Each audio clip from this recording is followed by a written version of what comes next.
carrying on, one foot in front of the other. And so, with that, let's go back to David. What do we got going on here, David? Okay, back to Australia. I saw my first crocodile yesterday. I live in the very far north of Australia. We've always known that there's crocodiles up here, like they have in Africa, South Africa, and also when I went to KwaZulu National, the Kruger Park, I should say, and also Swaziland. So yes, we have our little fellas up here as well. And I saw one basking the other night. I've had a busy week. I've been doing some traveling, and we've dug up some opera music that I recorded about 7 years ago, and we're posting that out to people. And we're kicking off a new week here. It's Monday morning, early and bright in Australia. So I guess, as Ken has talked about, there's a lot happening in South Africa. There's a hell of a lot with the COVID situation happening to our north. Not far from Australia is Indonesia, a country of over 100 million people, and they are really, really suffering also with the COVID. So there's political upheaval in South Africa. There's COVID impacting countries in the Pacific just near us as well, and our own Sydney is under a major lockdown as we speak. So that's a bit grim and dire, but it's probably a nice time to go across to Lungani. What have you got in the entertainment sphere?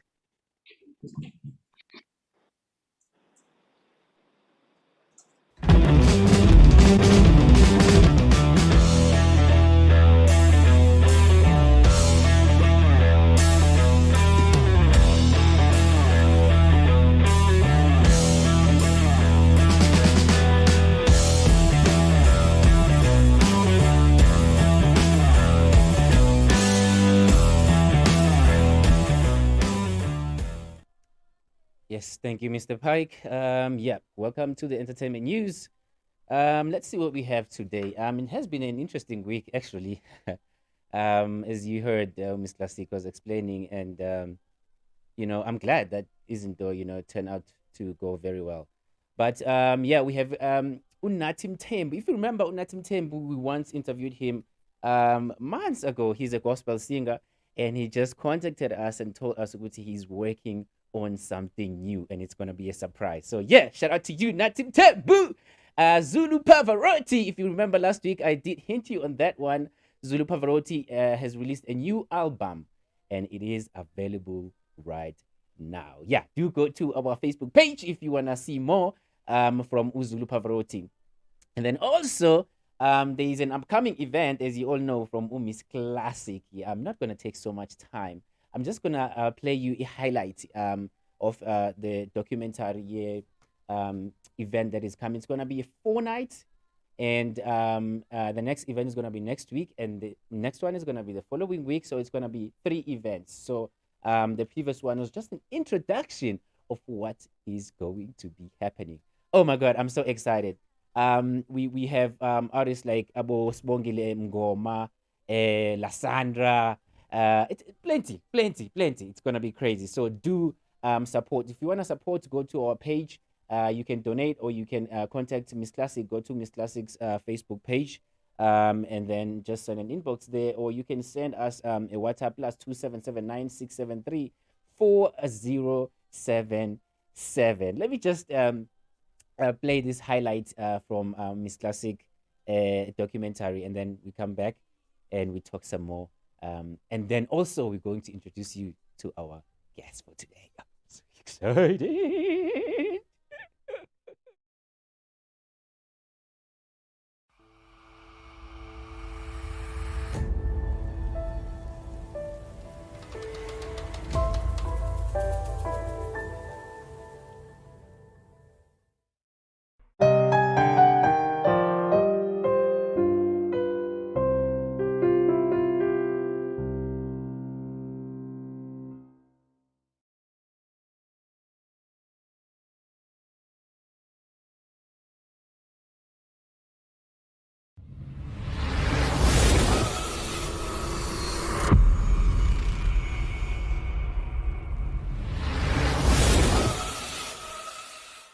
Miss Classic and friends in jest.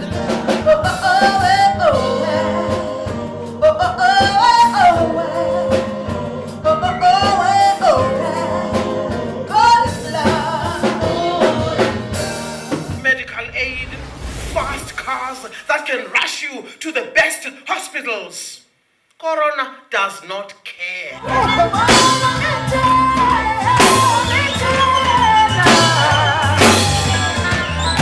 Thank you so much for watching Umthala TV. Siyabonga kakhulu ukuthi nilalela umsakazo Inanda 88.4 FM kusayona indlovukazi uMapule umqhubi walolu hlelo.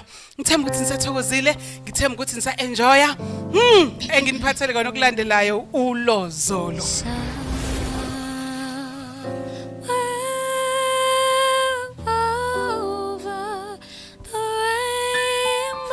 Ngimthembisile ukuthi hayi kusazofiwa.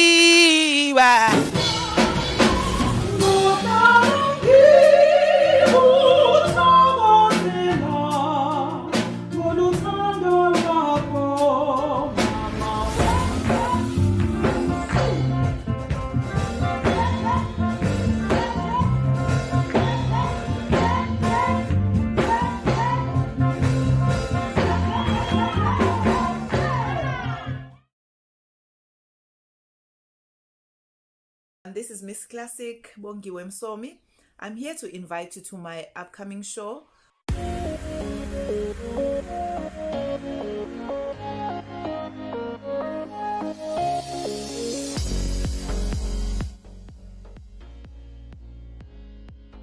The name of the event is Miss Classic and Friends.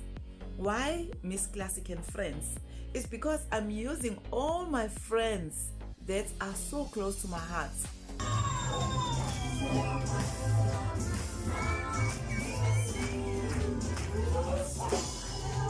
I'm so excited because one of my best friends, Dr. Namhlope, is also here in the show, giving you a poem, COVID-19 awareness. With silent, clumsily calculated steps, he walks on water. And also my sister Sibongile Ngoma. She is going to be part of this show, oh my God. And she is going to motivate us as we're going through this COVID-19 depression. Would be if you have a spiritual routine, rather go to that. And we also have Lasandra Majola, whom has been under my wing since she was growing up. When I was organizing events in Guamashu, Ward 41, I used to be with her a lot because she will make my event to be fantastic.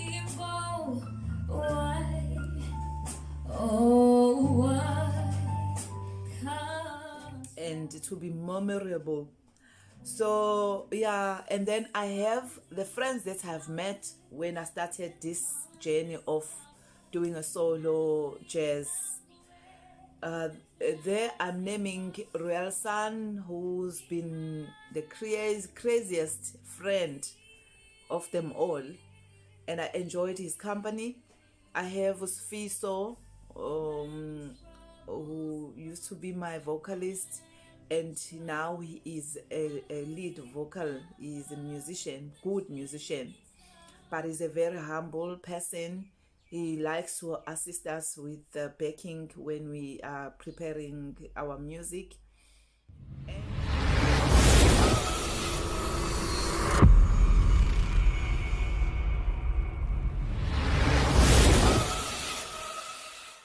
Miss Classic and friends in jest.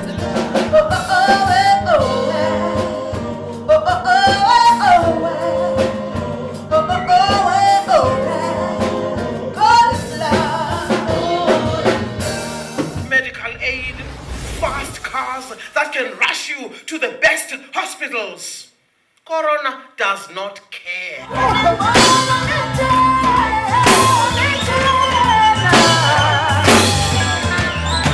Thank you so much for watching Umthala TV siyabonga kakhulu ukuthi nilalela umsakazo Inanda 88.4 FM kusayona indlovukazi uMapule umqhubi walolu hlelo.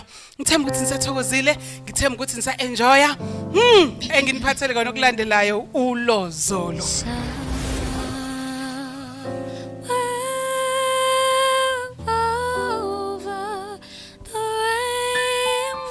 Ngithembisile ukuthi hayi kusazofiwa.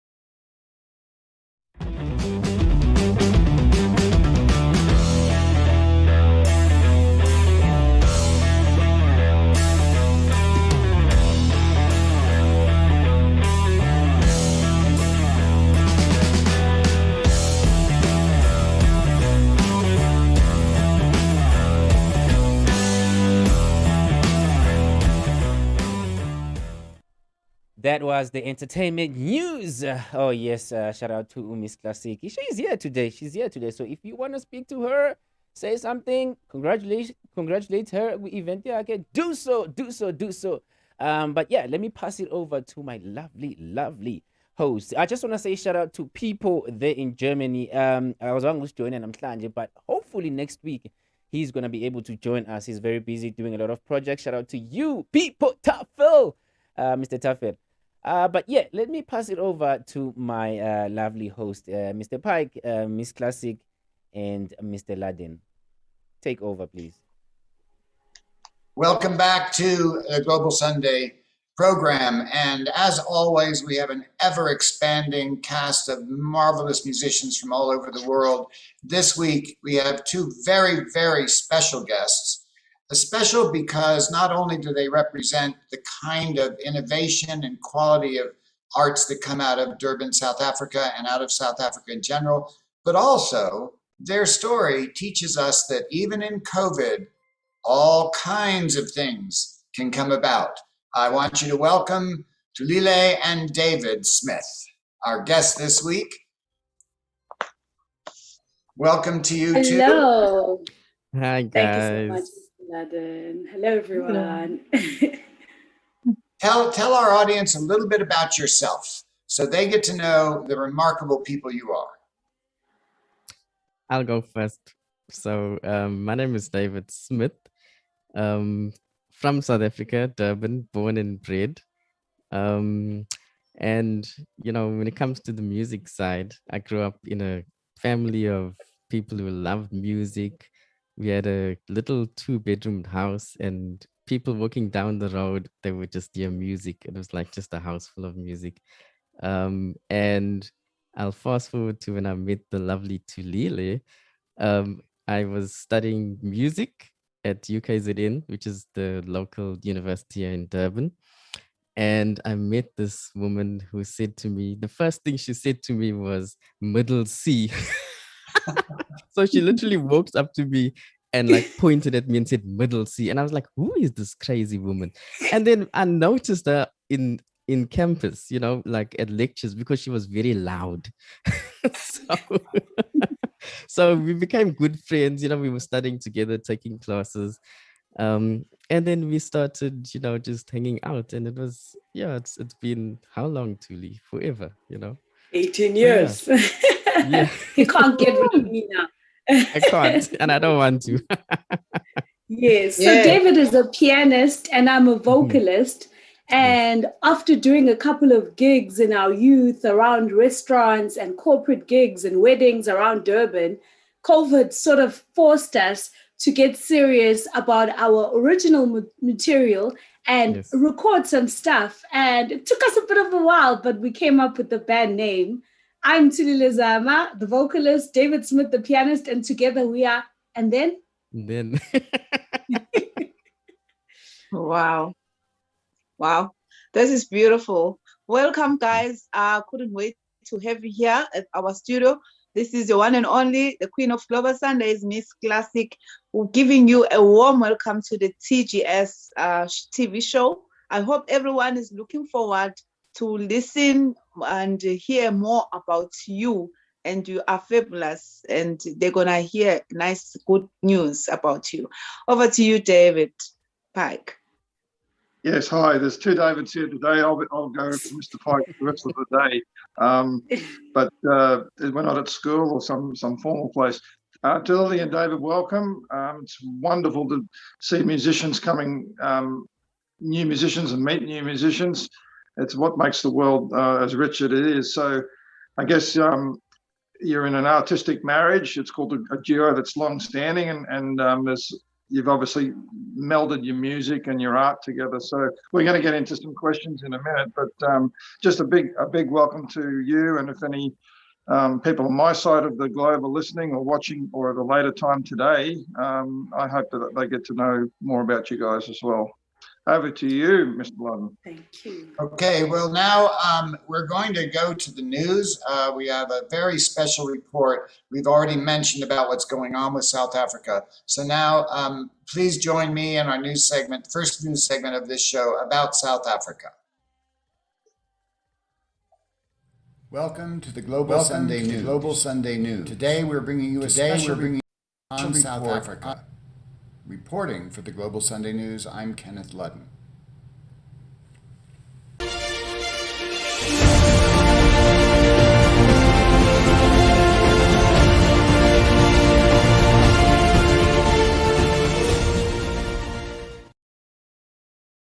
Violence has erupted in South Africa in response to actions by current President Cyril Ramaphosa. It is the result of long built-up tensions. In today's report, TGSN looks at how this has come about. Former President Jacob Zuma's policies embraced all South Africans. From a global perspective, it is important to understand just what this means. Today in South Africa, Black South Africans make up about 80% of the population. White South Africans make up 9.1%. Colored South Africans make up 8.9%, and Indian South Africans make up 2.5%. Together, these three non-Black groups make up 20.5% of the population and form the ruling minority of the country. President Zuma's policies embraced all South Africans, as we've said, including the majority Black population. As a result, living conditions improved. He made progress against hunger, homelessness, access to medicines, and improved conditions in general. He initiated a government initiative to construct thousands of free homes in townships so the poor had a roof over their head.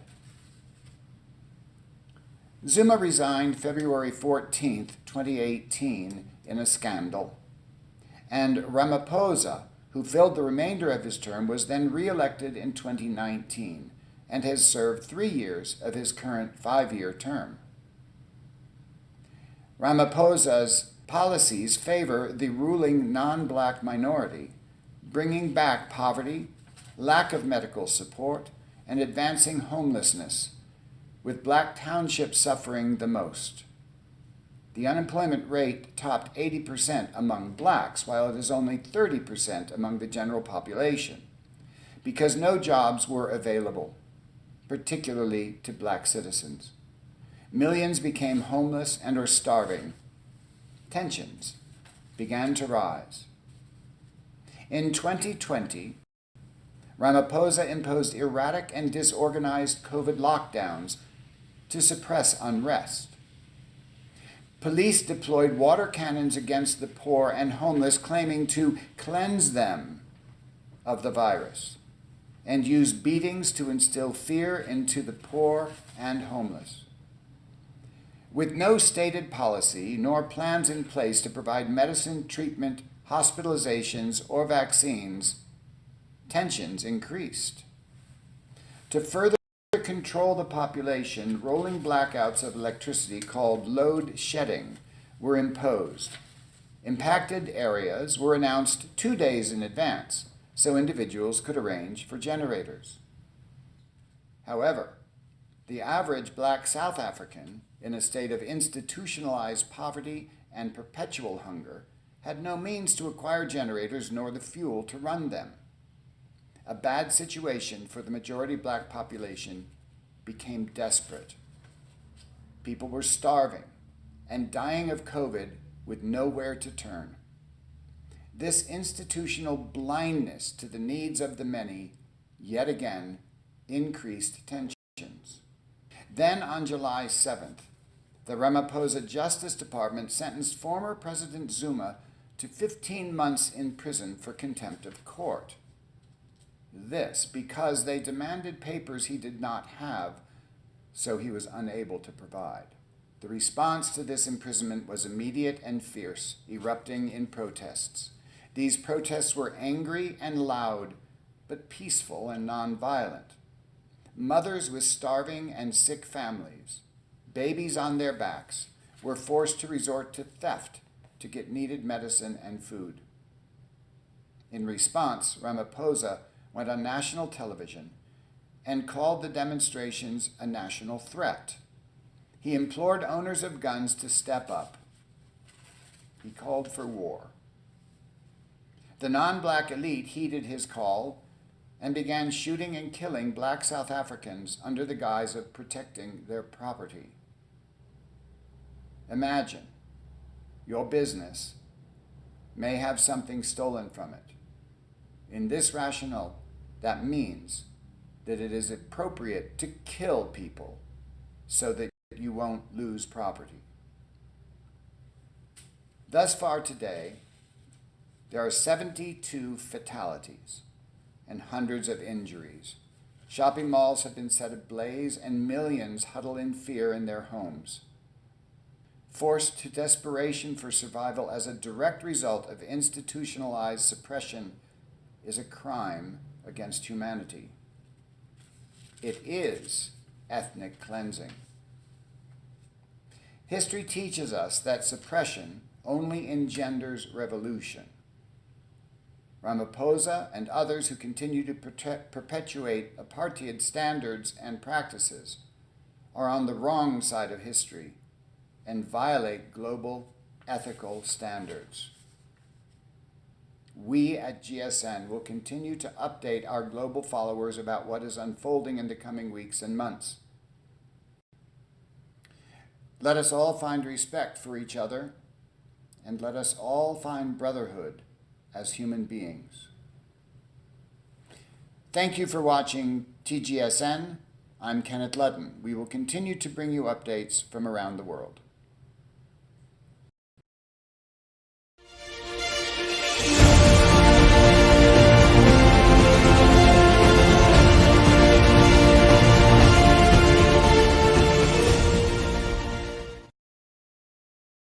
You are watching Global Sundays. Good morning. It's a beautiful Sunday. We're here at Botanic Garden to do a photo shoot for a movie. It's Tembiso Sika Mama, so I'm just giving them a touch-up to get ready to do the photo shoot. Here we go.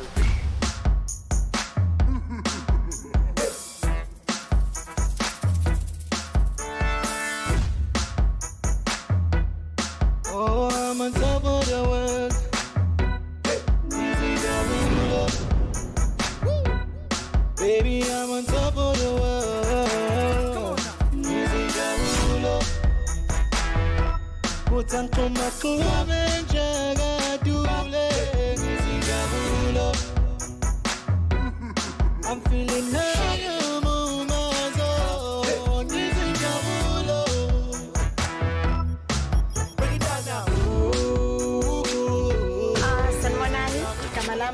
Thulile isibongo ngwakachili ngidlala indawo kaMaNtuli kwisithembiso sika mama. I-photo shoot yeah, it went well. Bekumnandi kakhulu. Si-experience nje izinto eziningi. Siya-enjoya kumnandi kakhulu and le movie izophuma soon. Ngicela niyibuke ngeke nize niyisole. Sanibonani uchwepheshe lo wakakhumalo. Lapha kusithembisa mama ngubaba uMkhize isambo. Ngicabanga ukuthi laphayana kunesifundo esiningi kakhulu, ikakhulukazi esimeni senhlalo esiphila phansi kwayo.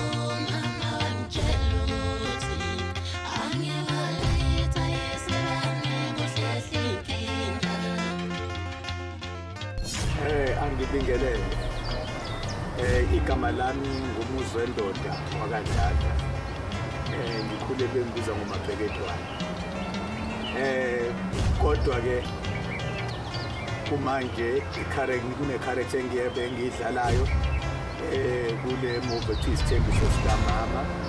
Sanibonani, igama lami ngu-Oletho Khumalo, abanye bangazi njengonoma lwemfundo imbongi yamantungu. Ngineminyaka ewu-18, ngifunda eGugulethu Abasha, ngenza ugrade 12 manje. Isithembiso sikaMama imovie ezophuma kungekudala esemeleni ilindele manje, eyabhalwa yimina, unoma lwemfundo, eyadirectwa yimina futhi ngilekelelana nomalume be-Walking Entertainment, Busy Bee Media. Saphinde sathola nosizo kwi-Black is Goldie, makeup artist yethu. Saphinde sathola nosizo futhi sasponsorishwa ngeyikipa iBlackish. Ezinto banibona nje siku-photoshoot lesithembiso sikaMama, yonke into ready, omantuli bayashutha, babomdala bayashutha. Sabaweli nje ukuthi iphume, ngiyazi nani nilangazelele guys. So nje ukubhala kwami movie, it was during the COVID-19. I had to do something ngokubhala kwami ngumbhali. Kahle kahle ngale movie le ngithi ngiqinisekisa ukuthi amazwi omzali ayohleze leso kukhanya empilweni yomuntu. Ngisho ngathiwa izinto obhekana nazo zinzima kangakanani. So ngale movie le ngibuyisa ithemba kwaselelilafile. Ngilaze lafa elikaMthaniya sibhekile. Nithule nithi ngilifa elikaPhunga noMageba. Ngiyazi ukuthi mengavuka isithuli sikandaba kusenje ungasuke sinamathambo esidumo. Mina ngibuza umbuzo wodwa. Sewashonaphi lo waZulu wawugabengo uyadela wena usulapha. Yeah, njengoba ngishilo la nomncane just 2 seconds. All right, beautiful stuff, beautiful stuff. Thank you. Cut.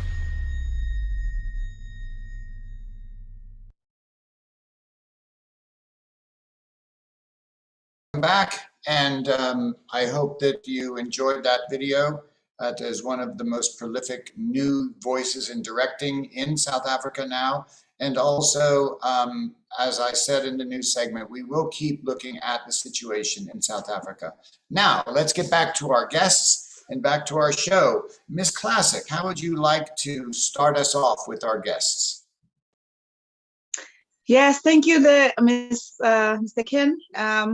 Welcome back to TGS. As you were all saying, I'm your co-host in SA, Miss Classic. And we are so happy to have you, Thulile and David Smith, in our show. So let's just keep this show kick-started with the question, nice question. A solid talent is easy delivery. You too, guys, you have that. Your work is awake to everybody, and also thoughtful and quietly provocative, able to really move people in the general public. As you know, your music, everything that you do, it's just the soul touching. So we would like to know why the jazz idiom. I think it mainly forms from the fact that we studied jazz at UKZN. So our music really just, we use jazz as like a base, you know. I wouldn't call our music jazz in a pure sense, you know, but we use a lot of jazz stuff. And so I think that jazz kind of just forms a part of everything that we do. And yeah, Thulile can now can our add to that as well. influences. So everything else that influences us, you can get a jinx of it through our music. And we sort of a bridge between the people who are not really like straight ahead jazz people. We're like the bridge between the popular R&B, neo soul, and the jazz. Yeah. It's incredible. You know, when I was growing up and I was a teenager, of course, in my generation, we brought the folk music, the Rolling Stones, rock and roll, and all that. Right. But where my heart was in what was called soul music. And there were these soul music clubs all over the place. It was really a genre unto itself. But unfortunately, the soul clubs started to be used as meeting places of the of Malcolm X and you know, the different sort of rebellion that was growing in the 60s, and so they shut down all of the soul clubs. And I'm so glad to see now somebody is keeping that kind of music alive, because it really is incredible. Yeah. Thank you. So over to you, David. Yes, just when you're speaking now, I was thinking about you were studying the jazz, and so obviously maybe as teenagers perhaps, or a bit earlier, you got interested in jazz, or you decided that that was a perhaps a good place to do some theory or some learning, and then somewhere along the line you've blended it with somewhere between pop music, soul, R&B, as you said. So what was the influences that were acting upon you guys as you were developing as artists? I think for me, it was I grew up listening to a lot of what they would call I don't like using this term, but just I think people will understand smooth jazz. So it's, you know, your Bob Jameses, even Kenny G. You know, some people hate on Kenny G, but I grew up listening to a lot of that. And then obviously, you know, there was your Michael Jackson. I mean, everyone, you know, the king of pop. Music from the 70s, I really love that funky sound. So yeah, it was really just a lot of different kind of music. And like I said, because I had a lot of siblings, or I have a lot of siblings, and they brought each of them, like my one brother likes reggae music, other people liked Queen, you know, Freddie Mercury, and somebody even brought like classical music into the house. So there was all these sorts of things that kind of just influenced me, you know, in particular. Okay, Thulile? That's so awesome. But yes, I always love hearing about David's family because they're such a huge family. So I love hearing about his family stories. But yeah, both my parents are very much into music. They loved, you know, their classic vocalists like the Aretha Franklins, Regina Bell, our South African heroes like Miriam Makeba, Letta Mbuli. So, and my uncles were much into rock. So I was also like influenced by a whole lot of genres.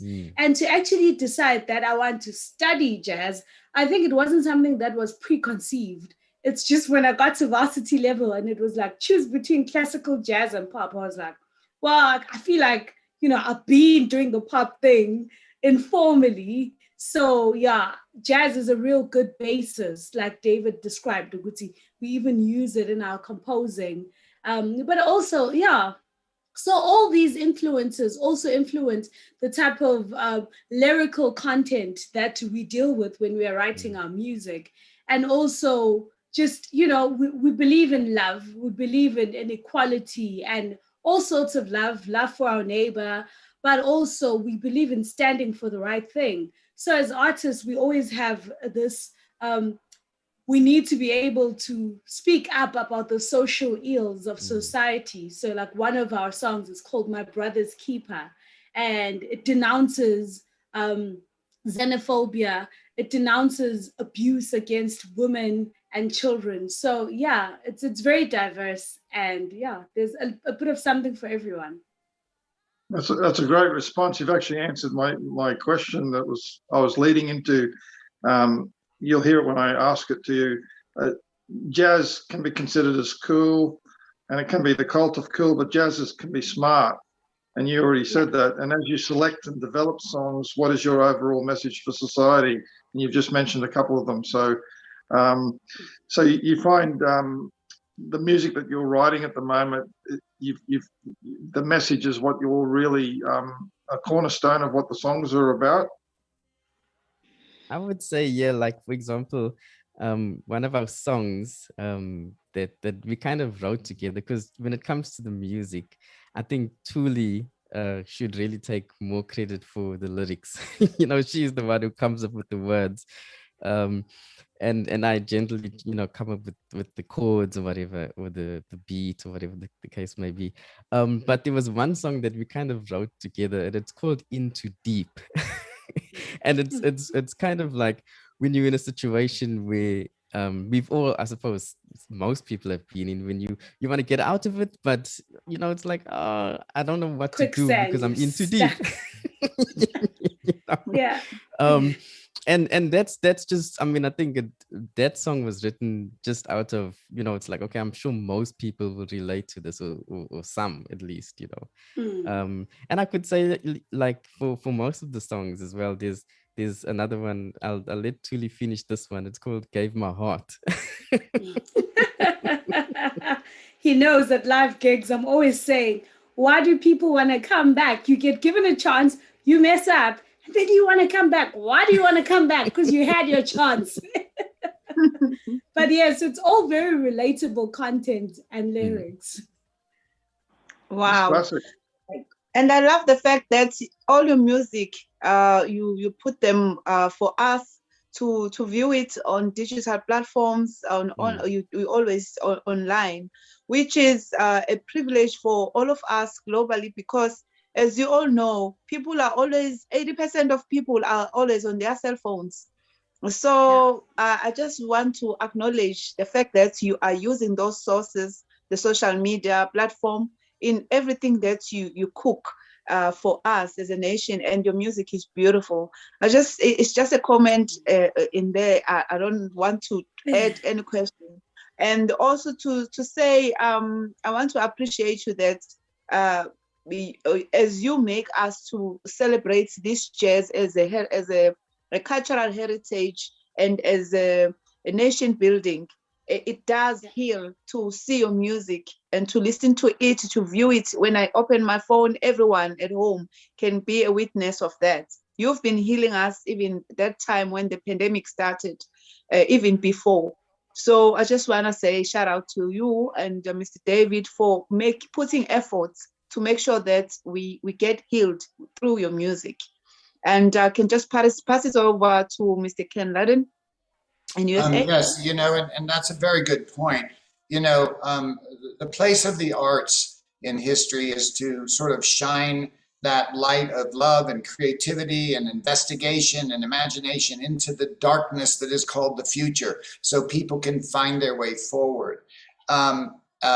You said that, you know, you have your heroes that are some of the South African artists who have broken out worldwide, etc.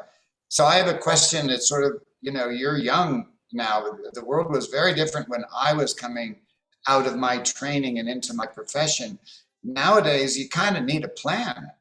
You know, you found this connection that you have. You found this creative and expressive platform the two of you collaborate to do. What is your plan to bring it to the mainstream? And since your music, as you said, is a bridge, you know, how are you planning on that? Or do you plan it as the young generation? Well, I think we kind of, you know, we're just using the resources that we have currently.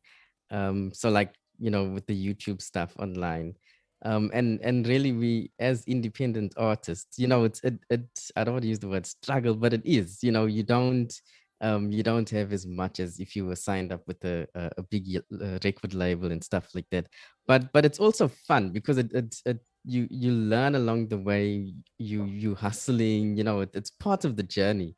And I think that just basically, you know, I was watching a YouTube channel, and the guy was talking about what to do to get your music out there. And I think the mistake a lot of us make is we try everything at once. And he was saying focus on one thing. And I think we've kind of started with YouTube, you know, and kudos to Thuli, because she was the one nudging, you know, let's do this every week. So every week we try to put out a video, you know, and it's slow, it's growing, it's not like an overnight success, but I would say, we're getting there. Hey, Thuli? Definitely. And I think consistency is everything. Like Yes. Miss Classic was saying earlier on, that for us, it's a matter of bringing our family, our fans through the journey with us. So in everything we do, they are in the journey with us. And that is so special for us as well, to know that there's people on the other side who are eagerly waiting, for the next video to go up. So it is a small process. It's not because we don't have plans for mainstream. Now that, we are in the studio and cooking up a whole album, we do, aspire to have our music reach the mainstream and worldwide platforms. But kancane kancane, we say in Zulu. I was watching on your YouTube a lot of the different ones. There's something that you do that I've never seen before. Now, I don't look at social media very much, so maybe it's what everybody's doing. But to me, it was an eye opener that you were sitting there on your sofa, just talking about what's going on, where you are, just average, everyday people who happen to be these artists. And then that leads you into doing a song, whether it's a remake of a standard, it's a cover of other material, or it's new material. And your intro is short enough that it's engaging and you get to the music, you know what I mean? I was sort of like, finally, something on the internet I can relate to. Like my generation, we like to know, we like to hear what people have to say, and we like to understand the context. And so I think you've done a wonderful thing. I'm going to talk about it as if it's something you invented. If it isn't, then, you can denounce me, sue me in court. But anyway, I think what you did was incredible. David, over to you. Yeah, I find what you're telling us is sounding like the right track. I do more of the classical music in general, and it's really the backstory that the mainstream are interested in. So really, it doesn't. The content of what you're writing about, which we spoke about before, has got messages embedded, and you're looking to resonate with people through your understanding of life. But I think if you have an approach where your fans can hear you talk, and some understanding of your process and some understanding of your personality, I think that's a wonderful introduction for getting a tribe of people to follow you. And I don't know that there's any, as you suggested, David, there's no magic formula. There'll be people who come out and say that this is the way to climb. What they used to say, there's a long way to the top if you want to rock and roll. Right. But I think what you're finding out is that slowly you're taking the advice perhaps of that other individual who said to you, don't do a million things, focus on something, and go deep with something. And if it's the YouTube, YouTube just allows so many people to put things up, and it becomes, I suppose, a morass of information out there. But it's, as you said, if people watch it the first time and are not, they give you that 3-second look over as they're going through the, they call it surfing, I suppose, and they're sticking with you, and they're coming back for the next session. I think, I can see the success formula there. And as you said, it's not rapid ascension to the heights, but then again, over a period of time, steadily working what you're doing, people are going to keep tuning into what you're doing and your material. So I believe that you are on a good wicket, as we say, and it'll only grow. And I'll let you respond to that if you like, and then we'll have to go back to Mr. Ken. But if any comments about that? Yeah, definitely. I totally agree. And the one thing I have to give Thuli credit for is consistency, as she said. I'm the lazy one in the group, so Thuli is the one who pushes me, really, and I appreciate that. We'll butt heads at times, and I'll be like, I don't feel like doing this today, but when it's done, I see, oh man, this was so much worth the effort, and it's that going forward. So I totally agree. Yeah. I think people also enjoy our banter because, like Mr. Ludden said, we're real people, Yes. So people also really enjoy the human element of us and just our down-to-earthness. So whether it's the people who know us in real life or whether it's new subscribers, people like genuinely enjoy what we do. And yeah, we try and do a bit of behind the scenes. And we're also like introducing new people, interesting Durban people, because there's so many amazing people in Durban doing so much. So the more we grow, the more we want to take other people in the journey with us and expose them to our audience. Yeah, it's just wonderful. Miss Classic, you'd agree, as David alluded to, behind every man has an even greater woman. So they're obviously, Thulile is a driving force behind David, but then I guess David's putting dots and dashes down for her. So it's a wonderful collaboration by the sound of it. Definitely. Yeah. She's a powerful woman. Over to you, Mr. Ken, for the news, I believe. Okay, thank you very much. Welcome back to our second segment of the news in this broadcast of the Global Sunday News today, July 18th, 2021. In our second segment, we're going to turn our attention to COVID-19. The Delta variant, which originated in India, has swept the world. It is 200% more contagious than the novel coronavirus, which originally caused COVID-19. It also attacks the young and causes more serious illness overall. And it is bringing into sharp contrast the vaccinated versus the unvaccinated. Watch this video update, and I will come and discuss it with you at the other side of the update.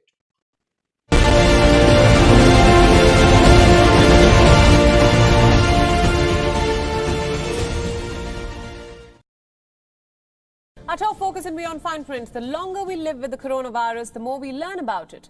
Scientists across the world have acknowledged that COVID-19 patients can continue to face complications even after testing negative for the virus. Several symptoms continue to linger in what is now known as long COVID. According to a Lancet study, long COVID has more than 200 symptoms. The most common symptoms range from fatigue and hallucinations to even tremors.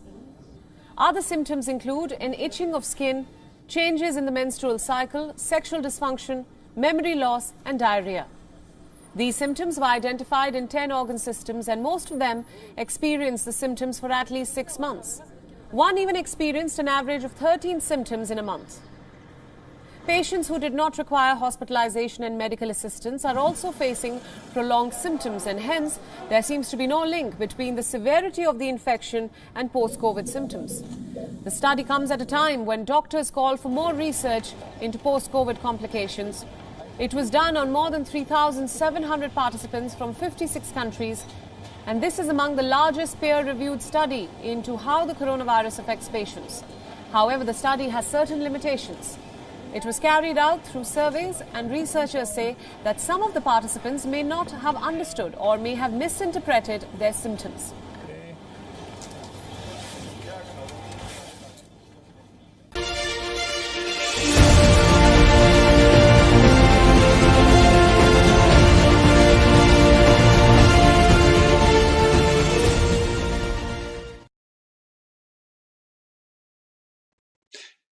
As a result of these severe consequences to COVID, even for those who don't get so sick that they end up hospitalized, we need to look at the variant, the Delta variant. Areas which previously had very low infection rates in the world are now at the top of the list.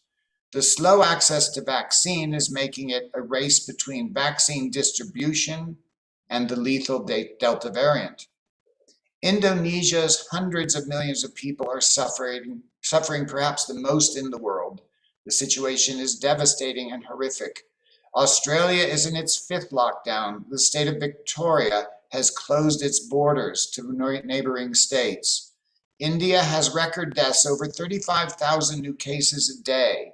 Hospitals are overrun. And today, the state of Tambangguduri is in total lockdown.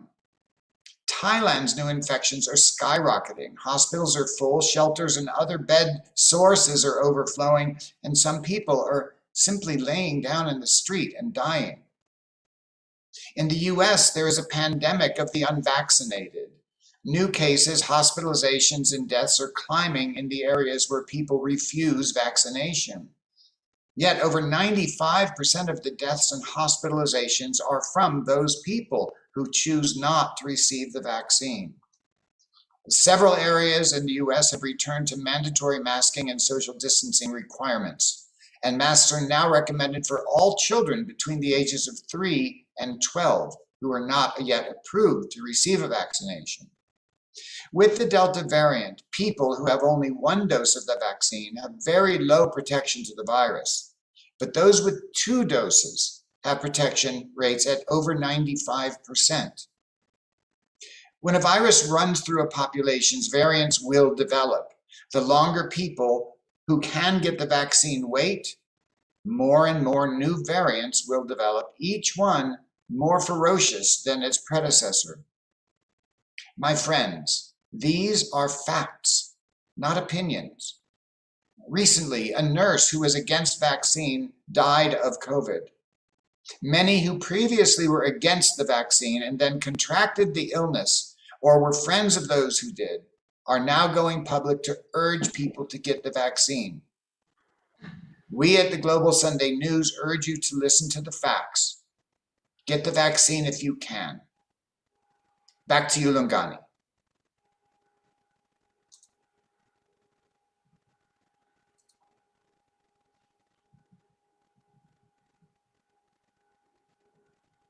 You are watching Global Sundays.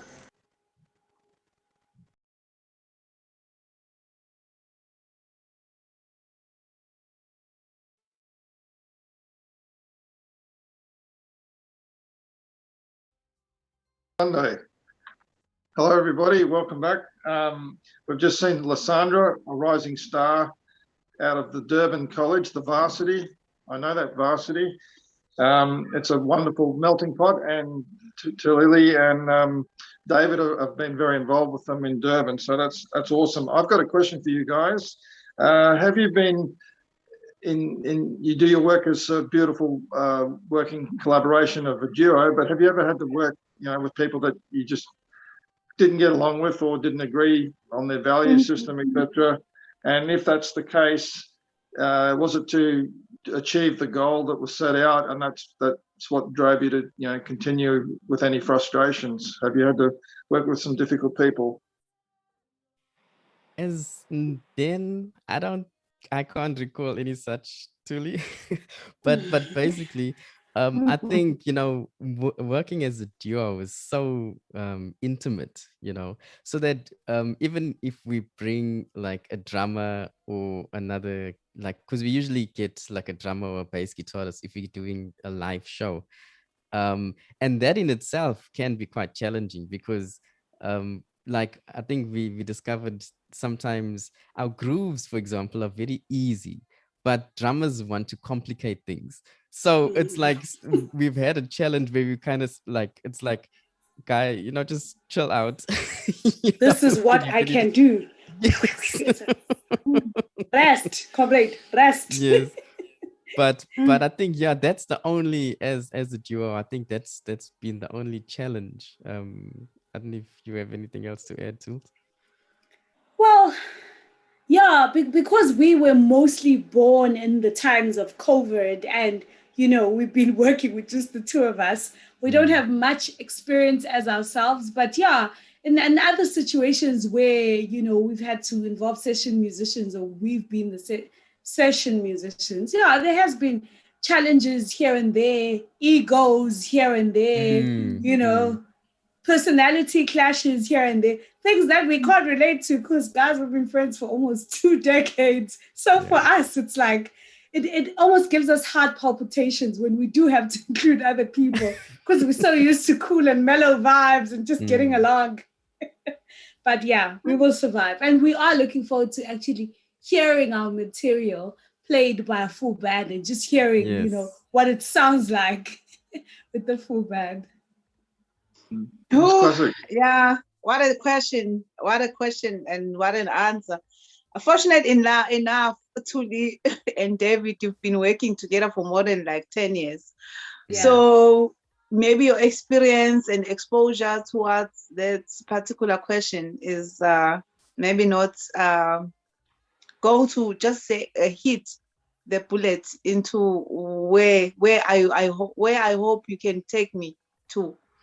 Like, for instance, we are jazz musicians in South Africa with the egos that we're talking about, different characters, different backgrounds, you know, and morals as well. You, as disciplined as you are, working with professionals in the university, what is your strength or motivation that you can give to artists in Durban, especially as we are, both of us, we work with a lot of female artists that has too much egos, that call themselves brands. And you know, you can find out a person is thinking she is famous just for you being famous in just in 2 cities maybe of KZN. Then they will have egos to think they're known by the whole world and they're too big for others. In that state, what advice can you give those organizers? Because sometimes we organize events for people, you know, for the community, and you collaborate with these few artists, thinking they're in the same page, even if they have those morals. That's their own problem. You know, you cannot wash away the people's morals at this age of more than 34 years of age. But what can you say to someone who's organizing an event with other people, and people have issues? What advice can you give us? Because I also want that advice from you as a matured Who person. hurt you, Miss Classics? Who hurt you? In the organization. You've been working in the highly respected organization with a lot of women, especially. Yes. What do I you say must to say, the organizational part of the music is probably my most challenging part of the many hats that I wear as a human being. But yeah, it is. I think it's very important to make sure that you are speaking the same language to start with. So before any real organization is formed, everyone clearly understands where we stand, what is the vision, and, you know, so inflated egos, there's really no room for that. I always say, David knows, this is my line, Durban is just too small. It's too small. We are all eating from the same piece, you know, of little pie. And we've got to, for me, collaboration is so important. And just being able to work well with other people, it is everything. Because at the end of the day, if we are doing like an all-woman cast for Women's Month, and it's Miss Classic, and it's Woman B and Woman C, we're exposing each other to our audiences, you know. So someone who might not be too familiar with me, but is Miss Classic's fan, now knows that, oh, there's this vocalist called Thulile. So there's no room for egos and inflated whatevers. So yeah, I just wish we'd all just, you know, learn to work well together, communicate in time, and not inconvenience along the way. But yeah, the organizational part of the music is very challenging. I've been doing it for 10 years in my day job, so I completely understand and sympathize. It's a very interesting perspective. You know, I've worked with a lot of very, very big stars who were women, and I noticed something. The ones who their music, their gift, their talent is what they've promoted into their stardom, they're the easiest people to work with. They're the most collaborative, they're the most agreeable.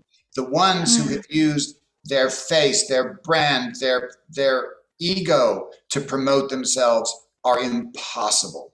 Wow. Yeah. And I really do believe that, you know, when you have come to prominence by pushing yourself in front of everybody else, it's because you're insecure.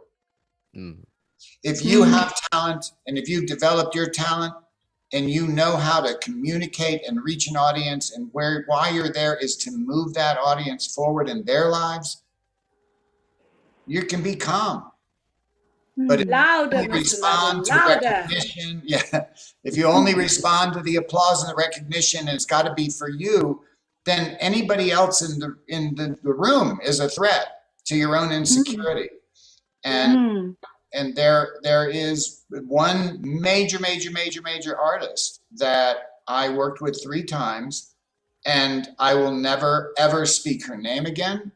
I have turned down about 10, her asking me to come and do something. I won't even talk to her. She doesn't even exist, because she's not a person. She's just this big ball of desperate need for recognition and attention, And when she's on the set, there are rules that every time you speak to her, somewhere in what you say to her, you have to tell her she's beautiful. It's like a requirement. David, are you taking notes? It is beautiful. I forgot, David. You're a really handsome guy. Wow. And the problem is, bad reputation spreads.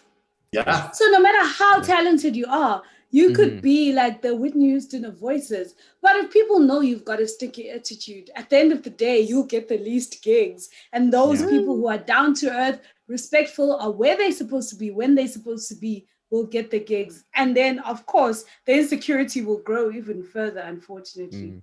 That's right. No matter how ugly they sound. Right, exactly. And people laugh. They're humble. Because of your heart. They're humble. Yeah. That thing about, like, if you're cooking food and you're angry, then the people who eat the food are going to get angry. Well, it's the same thing with your music, If the ugliness is inside of you, it will show in your music. And speaking of inside, this COVID time has really made us all become introspective, not because it's our nature necessarily, because we've been sitting by ourselves for so long, so often.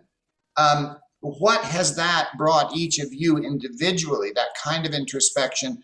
And then what do you anticipate is going to bring to the public as a result through your music? For me, I think perseverance has been the biggest thing, because, when you alone and in your own head, you can really get down and kind of start chasing your own tail, But again, I have to give kudos to Thulile, because Thulile is very good, not just as, as a musical collaborator, but as a friend. And she's very good at not just checking up on me, but generally checking up on anyone. I mean, if you're Thulile's friend, you would have heard from her within a week. But just that sense of, this is also not just affecting you. Other people have had it so much worse, and to kind of also just get over yourself, for me as well. It's not just about me, it's not just about what I'm going through. Spare thought for the guy next door, and so I think for me, those two are the biggest things that I've taken from this whole experience. Yeah.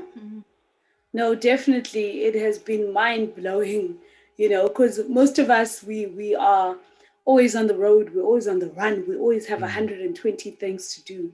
So all of a sudden the whole world comes to a standstill, and you've got to be with yourself, you've got to introspect. And for me, it's been such an amazing blessing, because I'm a true believer in always just checking in with yourself and just making sure that you are being fair and being true to your dreams also, and having that chance to look at your 5-year plan or 10-year plan and just, collaborating. Where am I? And the things that I said I want or need, And yeah, I'm very fortunate that, I'm Christian. So it's been amazing in terms of having that consistent time to be able to spend proper quiet time. And, it takes only 21 days to develop a habit. So lockdown has been amazing. And I feel like it's given me steps that I will use like for probably a lifetime. So yeah, between the yoga and the praying keeps me sane, guys, honestly. Wow, this is lovely. And thanks Thulile and David for this comment. And also, I just want to add a comment based on this COVID-19 effect on us as a global nation, that it's also taught us how to deal with strategies and discipline, good strategies on how to work, proper ones actually, and also a discipline in our work, because you always try your best to make sure that you are locked down, locked up in your room, in your space, doing your work, composing and trying some ways, the strategies of how to get your work out from your room, And also in that point that you mentioned of praying as a Christian, if you're not a Christian, forgive us, but to pray to your creator, God, because God doesn't have a variety of any prophets, but to pray, to fix your inner part, inner soul. Because if we read in the Bible, it says that these times were planned, were written in the Bible. There's no shock in what is happening. It is in the Bible and expected, but it doesn't mean God doesn't love us as these are happening, all these problems and challenges that are happening to us. So what we have to do is to get ready, stay on the line, fix the inner part, inner soul, because people are dying. We must get ready to die anytime. But imagine if you can die now with your heart so bad and so unforgiving as you are, and you forgive people but you say but you expect God to forgive you without a but, so we must fix the inner parts. Thank you for just saying you are praying and fixing the inner parts, and thanking God for every day of your life. I will pass it back to you, Mr. Laden. I think we're at David, actually. Okay, David, please. It was easy job for me. Nice listening to these interesting responses. I was thinking about the comment about the egos, David and Thulile, and one of the greatest compliments that I've ever encountered myself personally is if you write a piece of music and you do as you say, you put a lot of effort into getting it out there. But what's an amazing thing is if somebody hears what you do and then they make it a cover, or they perform it without you prompting, when they're inspired to take that without even permission. But it's okay. They go out there and they perform it, and you hear about it, and it's like your music's not only resonated with somebody else, but it's taken its own ownership. And yes, you could easily become egotistical and say, oh, well, I wrote that, and isn't that marvelous? But actually, at a higher thinking level, just to see something that you've created be born and to go out there. Has that happened to you at the moment, or might be happening, or do you think it could happen? I think Miss Classics will be the first. Yeah. But that's one of the things Thulile always talks about, especially when we are covering someone else's music. She says, the best thing would be for someone to cover your song, and it's because it's such an honor. I think some people will be egotistical about it and be like, oh, you didn't do it right, or I wouldn't have done it that way. But I think for us, that would be just the best, the greatest compliment. Well, next to the fact that how healing our music is, which for me, that's like no better compliment than that. We do receive a lot of feedback from the people that listen to our music. But if a fellow musician catch on to the music, man, they're welcome to, and we'd love that. Yeah, looking forward to that. You talk about covering songs. I think about Dolly Parton and Whitney Houston, and I Will Always Love You. When Whitney Houston, Dolly Parton is somebody that I have met and done a little bit of work with, and when she was asked about Whitney's take on it, she said, It's not a song I've ever heard, because I sing it the way I sing it, but it's a whole new song. you know, and she was thrilled because it was new. And then I have another friend, Marianne Redmond, and she did a version of Sting's I'll Be Watching You. Is that the name of, you know, Every Step That You Take?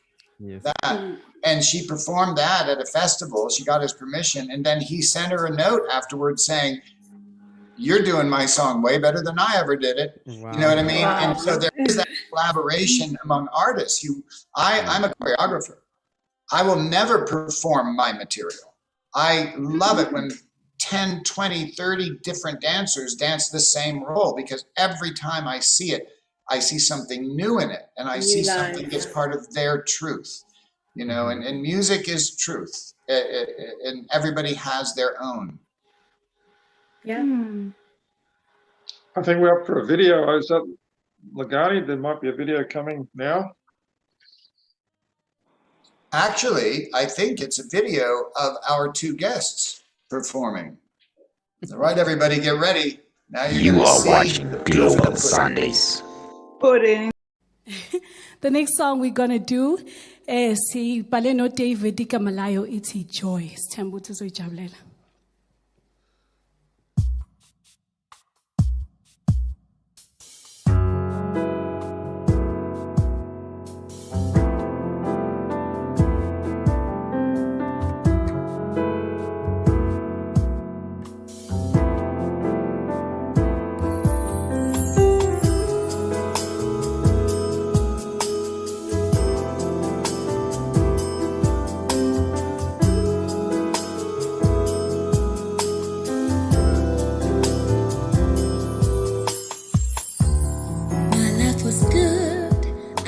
Pretty satisfied. I'd not given up on love to come my way. I was content, remained in my zone. Then you came along, I was pretty blown away. Pretty much effortless. The way you love me, you're a dream come true. Joy came and filled my heart. More than words can say. Joy reigned and lifted. Joy unspeakable. Oh, joy, you're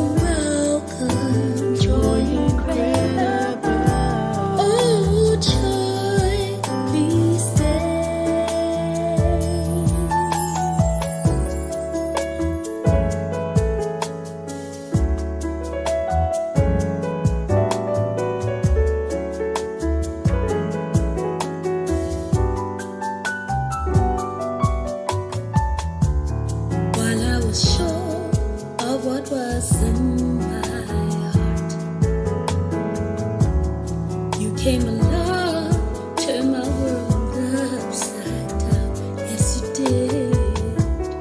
I was content, remained in my zone. Then you came along, I was pretty blown away. Pretty much effortless, the way you love me. You're a dream come true. Joy came and filled my more than words can say. Joy reigned and lifted. Joy unspeakable. Oh, joy, you're mine.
7 seconds.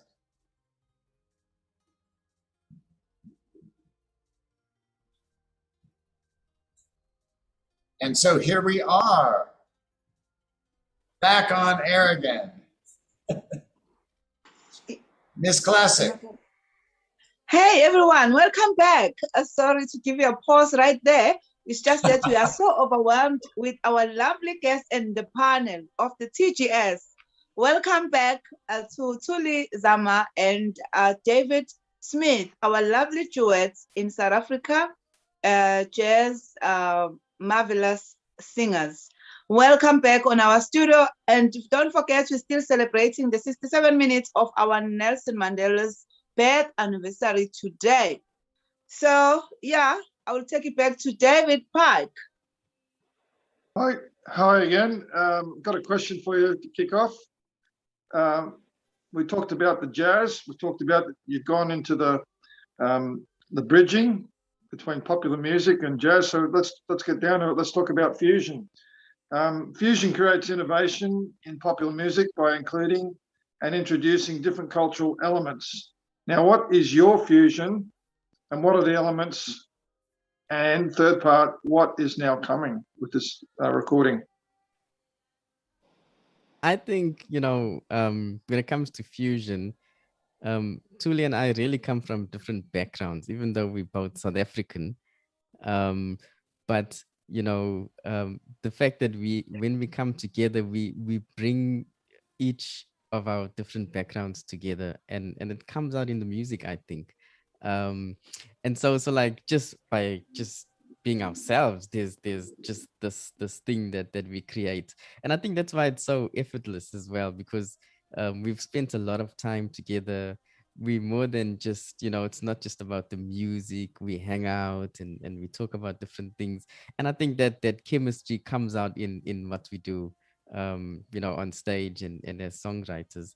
And yeah, it's just, I think also just like a mutual respect for each other as well.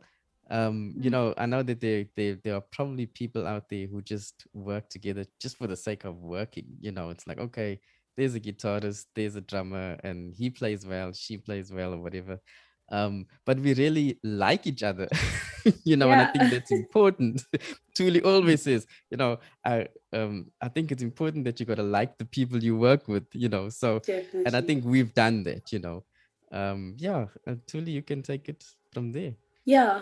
And yeah, like I said earlier on, when it comes to the music we're writing for the album, there's gonna be a piece for each and every single person. Like no matter where you come from, you're gonna find something to relate to in the album. And we're very excited, obviously, with being back again in a hard lockdown. It's difficult to go back to studio, so we can't have a definite guest date of when it can be expected. But we have started not just with the single that we released in April, but there is a couple of more tracks that are already recorded and already mixed. So yeah, we are hoping that in the near future, we can be able to bring this first baby into the world.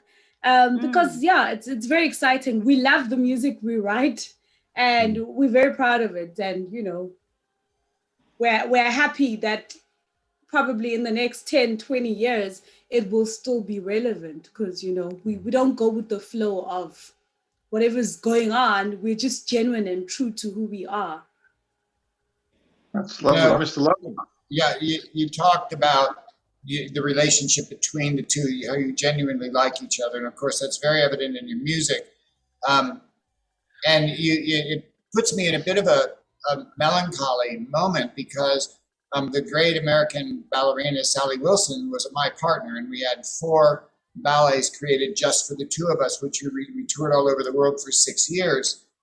And then years and years later, in 2006, when Sally passed away, she had brain cancer, and and she was at that point. I was in my 50s, and she was in her 70s. She was 20 years older than me. When that other half of that collaboration died, what hit me was, oh my God, that thing that only the two of us together can do can't ever happen again. Yeah. And it made me understand that fusion of collaboration, it's not one person or the other or even both. It's its own being. It's its own entity. It's like in the Wicca marriage ceremony in the ancient practice, there's 3 candles. Each candle is the one person in the marriage, the other is the other, but together they take those candles and light the middle one because that's the relationships candle. It has its own biography, its own story to tell. And in the post-colonial world, what we've seen these fusions create universes that people can live in and find their way in. It is so encouraging to me in this time of ego and Facebook and selfie and all of that stuff, and all social media, not just Facebook. I got slammed for saying something about Instagram once on the air, and I didn't include everybody in my insult, but I guess they all want to be included. So all this in this self-centered media, to see young people of this era in this time of complete isolation fusing together to create something that is its own baby and it has its own future. I think that that's just so exciting. Yeah. Back to you, Ms. Classic. Yes, wonderful. Now you're touching about elements in this particular question, which brings us to the highlight of knowing that all art forms have the great elements, and without those elements, the art cannot take place. And it's bringing us to the question that I'm going to ask, which includes the elements of jazz music, not of jazz particularly, but of music, which is we cannot do performance of music without the audience.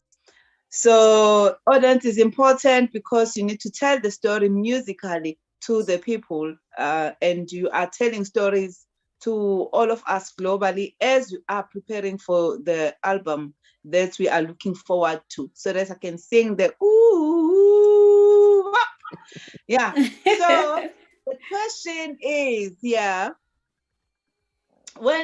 can you share us the experience that we had in 2017 when you were performing for this audience, particular audience in 2017? How was your experience, Thulile and David, or if was you alone in that performance?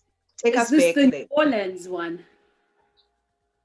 2017 in KZN. Oh, When we okay, did- okay. Yes. Okay, so that was I think we did comedy originals, at least 2. Yeah. And that experience was something special for me because Thulile was actually she mentioned New Orleans as well. She was going to the Essence Festival, and we had literally written Into Deep, like I think probably about 2 days before. And there was this opportunity at the university to perform, and she's like, "Are we gonna do the song?" I'm like, "Are you crazy?" I am. But it was so cool because the audience was, it wasn't like any jazz elites or anything, but I have to say, performing at the jazz center at the university, when we were students, we used to call the piano stool the hot seat. So anytime you get on that stool, it's like, okay, you're under pressure. But it was so wonderful to perform your own music. For me, it was just so awesome to play those songs. And yeah, I mean, yeah, Thulile, I'm sure you felt the same. Definitely. When you write songs, it's one thing playing them for each other and letting them grow for each other, but to actually have the audience receive them for the first time, nothing beats that. So I think for each and every of our compositions, we can always remember the first time ever that we performed a song. So even when we were including it in our YouTube, David edited the snippet of the UK Zaren performance to start for a few seconds before the video we did for lockdown. And I think individually even. You were at your place, I was at mine, because it was during the hard lockdown that we were putting the first few videos together. So definitely very special. Wow. David Park.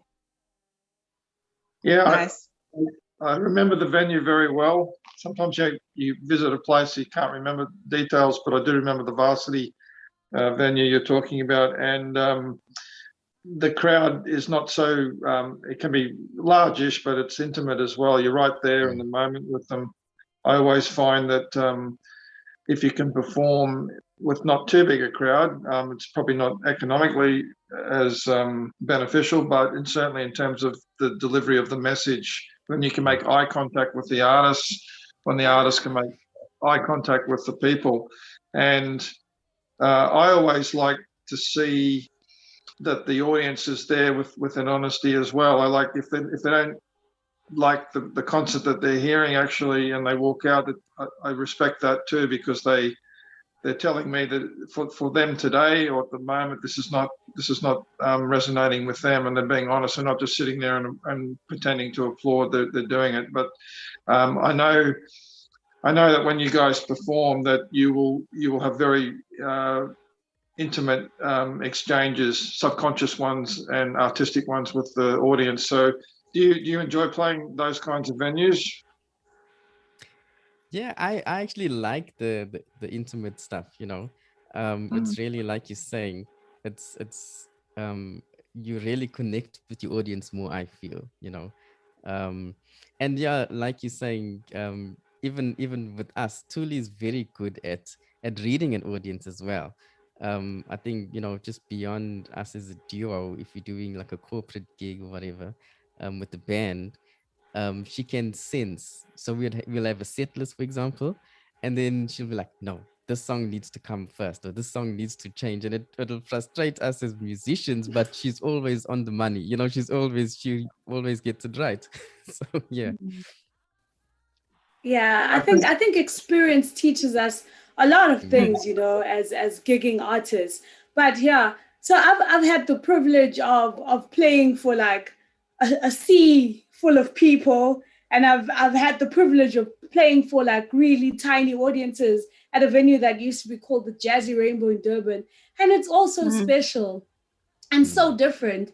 And like I still get people today who are like, that April 2019 performance, tools, it's like it's all just so special. And I think for me, if the audience only knew how much musicians and artists appreciate the feedback, and like you were saying, David, it won't always be everyone's cup of tea. For example, I'm very slow when it comes to recorded music. It's not every song that I fall in love with the first time around.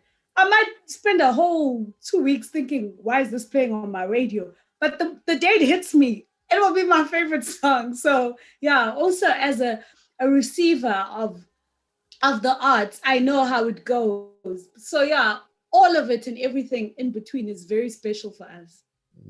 I like the fact that David was saying you will read the audience, and even I know it's frustrating for the musicians if the song order gets changed, but you're trying to read the audience. And I also know from classical recitals and things that sometimes it's in concrete. It's like it's been etched into marble what's going to be played, and you do wonder sometimes in your head, did the people come tonight hopefully for the music, but did they come because it was a chance to dress up, and did they even understand what you're doing? So I think that it makes it more realistic if you're reading the audience and it's fluid and you're getting the vibe and you're sort of reacting to that. I think that's a good way to have the encounter, I believe. Definitely, because at the end of the day, if people come out to watch you, you want to give them their money's worth. There are two great divas that I had the incredible pleasure to be able to work with, and one was Pearl Bailey, and the other was Angela Lansbury. Those two women both did the same thing. One was at the Kennedy Center, and one was at the Wolf Trap Performing Arts Center. Each one went in advance, and Well, Pearl Bailey, we couldn't find her because we were supposed to pick her up at the hotel. She wasn't there. And we went looking, and somebody said, well, she told me she was going to walk over to the Kennedy Center. So I'm traveling or going all over the building because the orchestra leader needed to talk to her about something. And there she was with this big hat covering her face. And she had this sort of orange pantsuit on, like just an average person, taking the tour of the building. And I went up to her and I said, you know, you're needed on stage. And she said, well, they can wait for me. And I said, what are you doing? And she said, I'm being my audience. I want to know what they go through. I don't want to know who they are. I want to know what they see. Because I can't talk to them in my music unless I know what they're hearing. The same thing happened with Angela Lansbury at Wolf Trap. She was late for a check of something, and they were like, where is she? And we heard her voice from way far away saying, I'll be there. Give me a few minutes. She was going and sitting in every seat in the entire 2,000-seat auditorium to sit and think about what would it be like for that person. So that when she performed, she had a physical connection to every single person who was in the audience. That is amazing. That's what I was talking about before.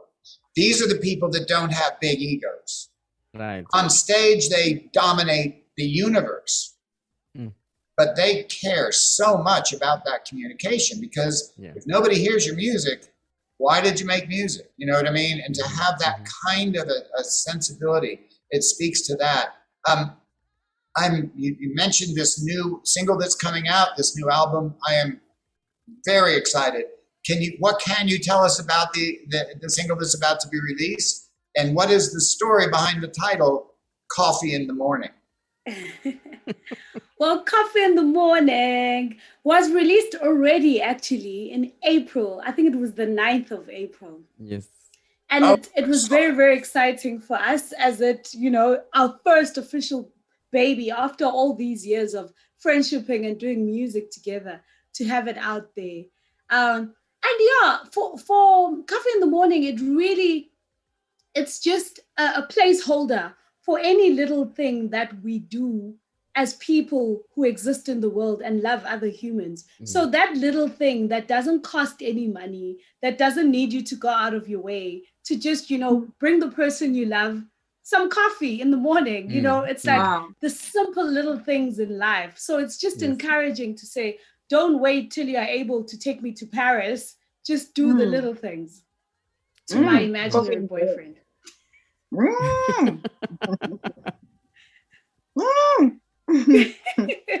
Wow.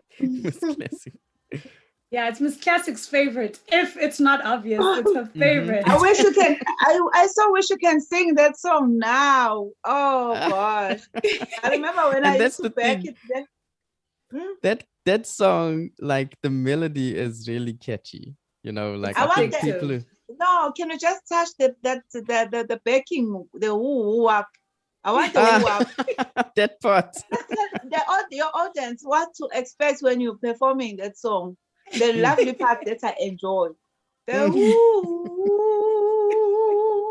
woo up.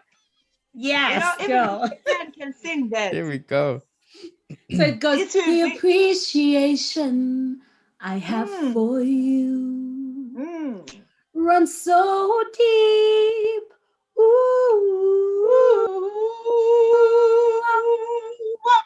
I love that song. The way you spoil me. And the message is amazing, Yeah, we have to appreciate the little things, because maybe the big things will not come or they're not affordable. But if your boyfriend is working in a factory or just cleaning schools or just working as a garden boy, so you're gonna expect to see the Paris when the guy cannot afford that. So let's appreciate, even if it's a lollipop, Exactly. Yeah. A Kit Kat. You can even make me a popcorn with your own this thing, popcorn, and watch the movie. Hold me, cuddle, All right, without me wasting any more of your time, guys, let me just am I asking the last question, which is very sad because I still enjoy being here, I don't want to ask the last question. We could be here all night. We also enjoyed being with all of you guys so much, and thank you so much for Absolutely. having us. Thank you, guys. Yes. Yeah, so to a young person, a youth, someone whom you are a role model, because I know you are a mentor to me and to most artists in Devon and globally as well, because we've been following you since even way back when we were still not with David, we were still with Head Over The all Heels. female band, Heels Overhead. Yes. Yeah. Yes. So what motivation can you give to someone who is inspired by your music, who is looking up to you as a mentor, you two guys? That's just a word of motivation to someone who's giving up, especially during this time. A lot of people are giving up. They have no hope. What words of encouragement and inspiration you can give to them at the TGS TV today? I think, a lot of people out there are they want to be something that they're not. I think a lot of us fall into that trap. Let's just be honest, and we, I'm not saying we need to be introspective and look inward and get all crazy, but I think it's a good idea to know who you are, know what you like, know what your strengths are, and you can do that alone. Like, for example, I know that between Thulile and I, there are certain things that Thulile will kind of I don't want to say force, but she will be like, okay, you need to do this. I'm like, I do not want to do this. This is not one of my strengths, and then there are things that come naturally to me. Like I'm a behind the scenes kind of guy. And I love that, like with its editing, the music and that type of thing. But I'm not gonna now go to Thulile and say, hey, I want to be a lead vocalist just because I want the limelight. And a lot of people, I feel, want to be out there, and want to do things that perhaps they're not equipped to do, and then you try and then you fail, and then you think, oh, this wasn't for me. Yeah. So I think it's a good idea to know your strengths and then to build on that, and to just persevere, because a lot of the times we give up on our dreams simply because we haven't taken the first step. And like Thulile and I experienced last year, we didn't wait until we have high definition cameras to put our stuff on YouTube, and we still don't have high definition cameras, and that's not stopping us. And there are so many talented guys, for example, in Durban, like super talented, but they won't take that first step because they need the conditions to be perfect. And sometimes the conditions will never be perfect. You got to work with what you have and just go for it. Take that first step and keep going. And also team up with somebody, just find a good Someone friend you like like, I have. preferably. Say again? Someone you like, preferably. Yes. Yes. Definitely. I'll stop talking now. It helps. No, it truly helps. I think a lot of musicians, unfortunately, they rock up in a space where, how much am I getting paid?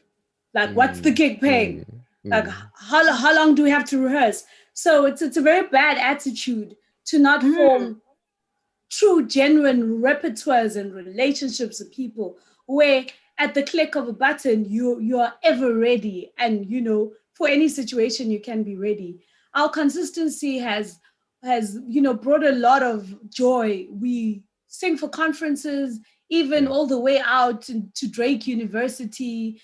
We've just done a conference for UJ. So all the hard work actually does pay off. I'm a true believer of documenting your dreams and your wishes and just having it out there, put it out to the universe. Our tongues build the power of the tongue. And the whole, as much as a situation like, COVID or the looting, it's very, disheartening. And there can be a lot of negativity outside and also internally. But you've just got to believe in what you do. And like David has said, stick to your lane. We can't all be, yo, my man. We can't all be on high rotation on radio, but just believe in your product and work hard at it. It will pay off, I truly believe. I wish all.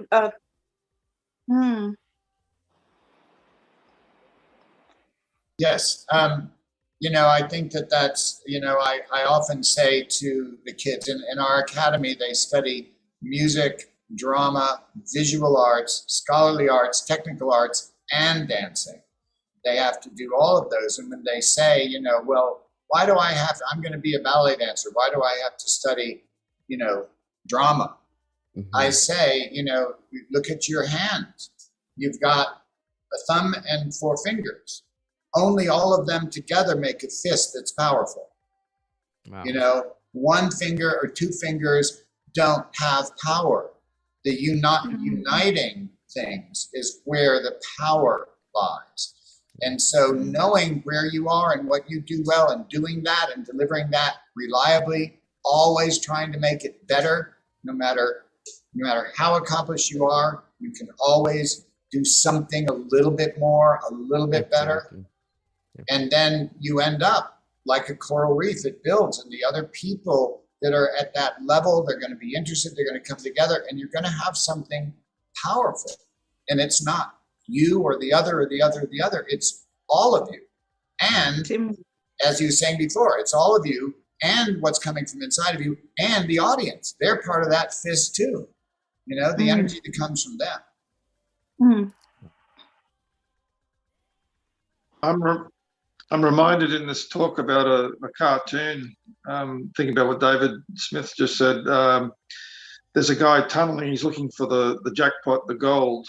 And so the cartoon shows a man down in a tunnel and he's digging away, and he gives up basically one spade stroke from the El Dorado, from the gold. But it's an interesting philosophical thinking, because sometimes it's also good, as David also said, and Teal as well, that you have to, realize who you are and what the pathway that you are and what are your strengths, and build on it. So I know a story of a singer who for years was working very, very hard, and the actual journey was probably more important, because she didn't end up being the famous singer that she wanted to be, but she ended up finding out that she was a very good teacher, and getting joy out of that kind of a take on her career. So I always hear, never give up your dream, and also at the same time work within your limits. So I think the building slowly on what you think are your strengths is a good way, a good balance in that thinking. Wow, this is lovely. We would like to thank you, Thulile and David, for having us and for being here in the TGS TV show. And what you gave us today with all our panel and Lungani Gwala behind the scenes as our producer, as our main host, is joy. That's why we're going to take you now, our viewers at home and all of you, to the lovely performance that is called Joy by Thulile. And we were going to make sure that we read your names. So just pop those messages of appreciation or any comments that you'd like to share with us tonight at the Global Sundays.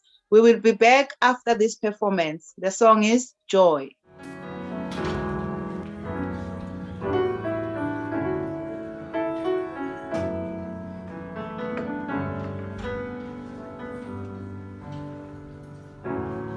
My life was good, I was pretty satisfied. I'd not given up for love to come my way.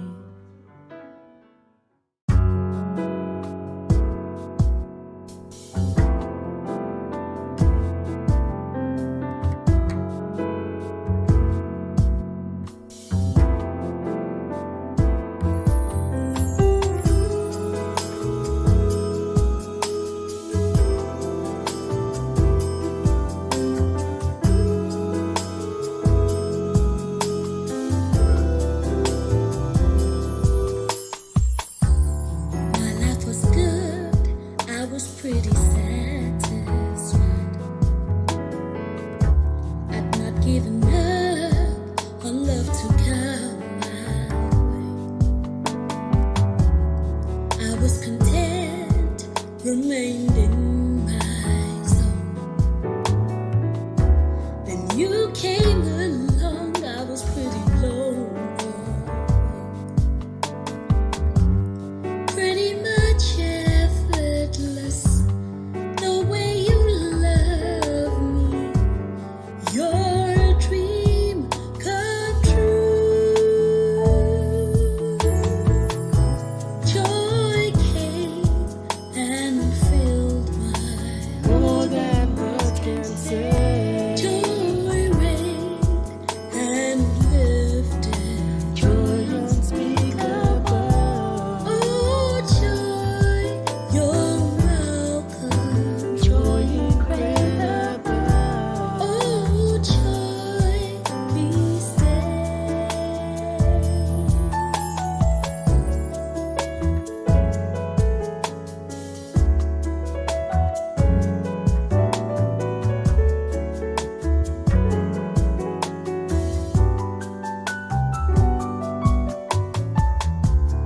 While I was sure of what was in my heart,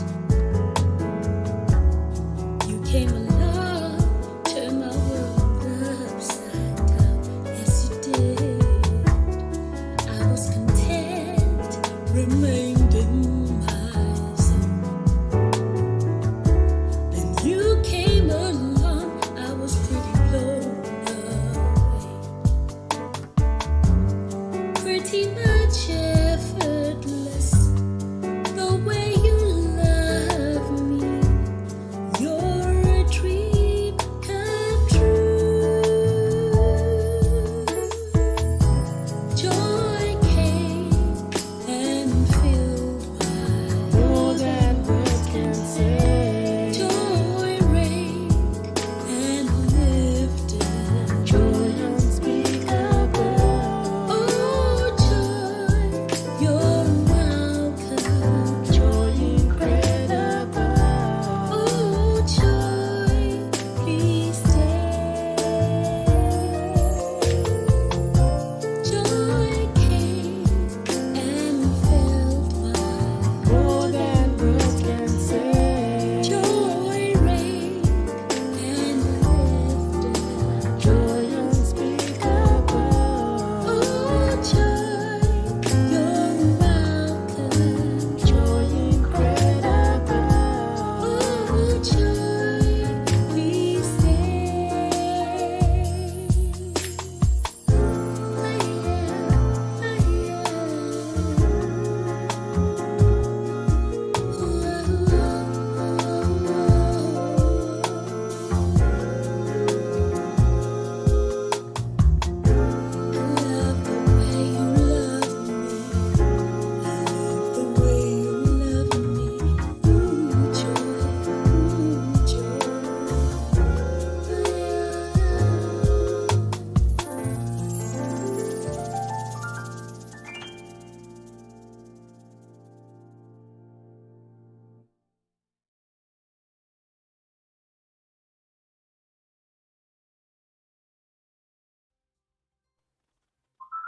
Welcome back to the last segment of our show, the TGS TV show with Lungani Gwala in USA, Arizona.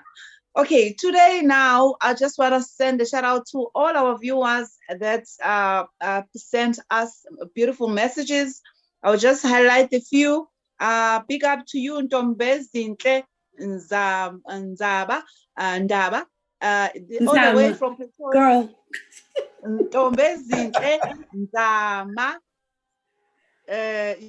from Pretoria. And that's a cousin of our lovely diva here, Thulile Zama. And she said, thank you. Really enjoyed the beautiful song. Really enjoyed the show. And she's appreciating the song. And also to Natasha and also Lasandra Machola, she says thank you so much for playing the song. Shout out to you, Lasandra. And Nontonkosi, big up, and Msi Hlezi Ntuli, and Rediva the Queen. And also our lovely viewer, Luno. She says, powerful Mongiwe, beautiful song. Boo, boo, boo, boo. So now we move to the our standard last segment, in which everybody gives their last words. Okay, so Miss Classic, we're going to start with you today. What are your last words after this remarkable show with these incredible young talented guests?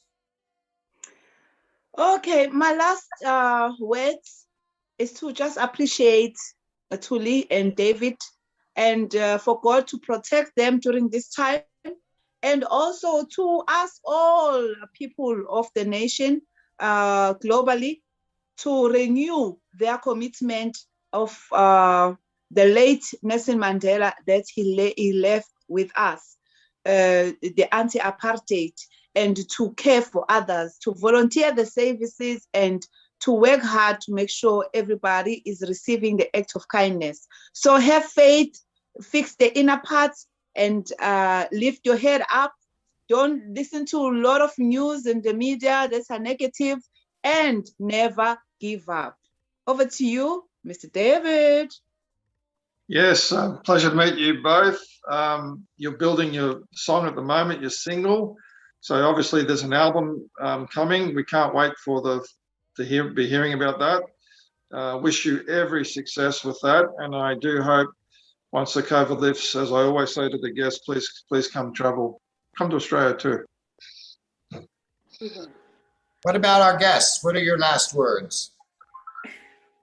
Oh, I just want to say it's been such an honor and a pleasure to have met all of you.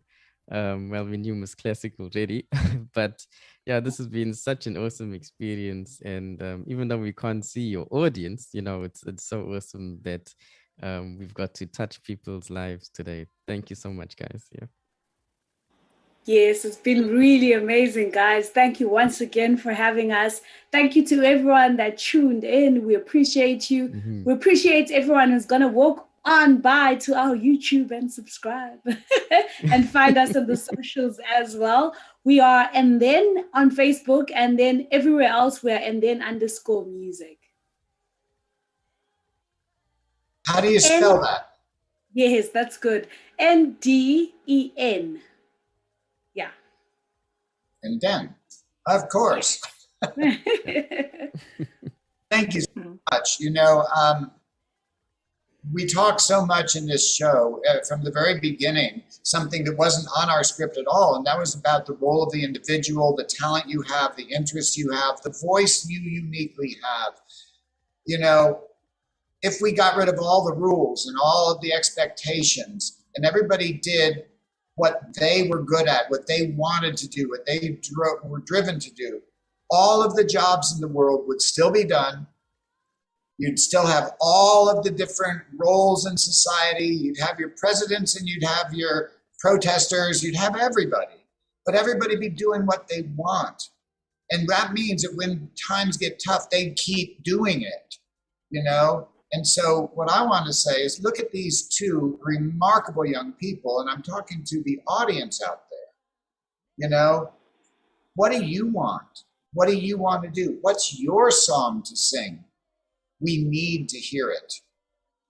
And with that, I'm going to just say thank you so much and turn it back over to Lungani to take us out.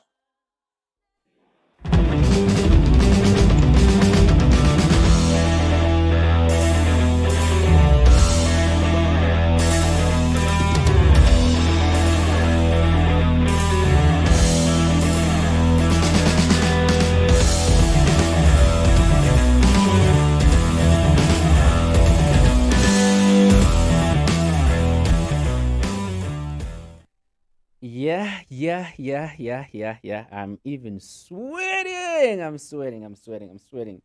Yeah, that was really beautiful.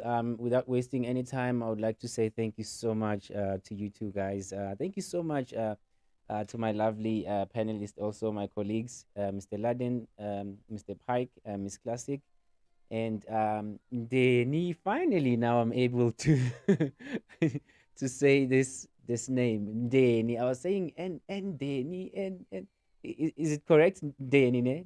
Deni. And Deni. Oh my God. Okay. Thank you so much for making time to be part of the show. Really appreciate it. You know, speaking to these people who are watching, who are so excited to see you guys expressing yourselves, telling us about your background, your history, how you got to where you are right now. We wish you only the best, and we welcome you to the Global Sunday. You are now part of the family now. Anything that you do, any new projects, you let us know. We'll let your people know. Thank you so much, and we wish you all the best in your career.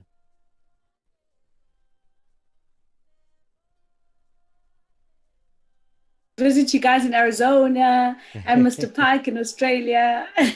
Sure. Yes. And me here in Devon. We're having That's you for right, lunch. yes. That's sorted, Miss Classics. Yes, No, I can't wait till we all can be in the same room together. that is true. Yes. It's great. No, and you guys are welcome anytime in Arizona, or actually at any of our locations. We have locations in New Zealand, South Africa with Margaretfontein Secondary School, in Japan, in Croatia, in Latvia, in England. So, you're welcome at any of our locations, but particularly here. I really, really look forward to having you guys as